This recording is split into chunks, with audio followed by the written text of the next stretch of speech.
It's time now for Eyewitness News Call 12 for action. When you think about sitting in an emergency room, the waiting can be just as painful as the problem that brought you there. But what if you could make a reservation for the ER the same way you do at a restaurant? Problem solver Susan Hogan has more.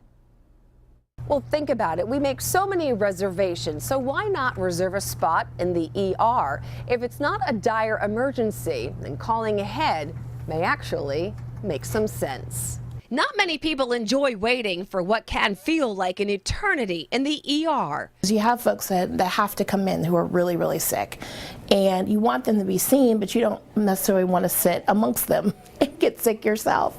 Which is why Candy Sturgill is a big fan of ER Express, one of a growing number of companies hospitals now use to allow patients to call in advance and make an ER appointment. They took us right back. The appointments are the most recent change taking place in emergency rooms, trying to cope with a growing number of patients. In the last decade, the number of ER department visits has increased 32% and is expected to double again over the next 10 years. For those patients who are sick but don't have a life-threatening illness, you're just getting to hold your place in line. Sounds like a great plan, right? Well, not everyone's on board. It seems more like we're providing a specialty service at that point, and or a privileged service. And the emergency departments are set up to be there for patients whenever they feel that they have a true emergency. Companies behind the appointment idea say there are disclaimers on the sites to be sure those with urgent issues get immediate help. Our software reads the symptoms that the patient puts in.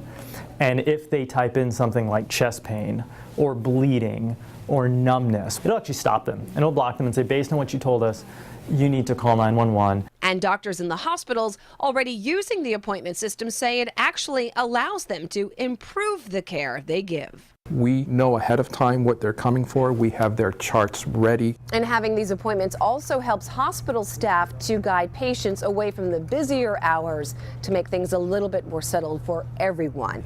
And if you have a consumer problem you need help solving, contact our Call 12 for Action Center Monday through Thursday from 11 until 1. Hotline 228-1850. I'm problem solver Susan Hogan, Eyewitness News.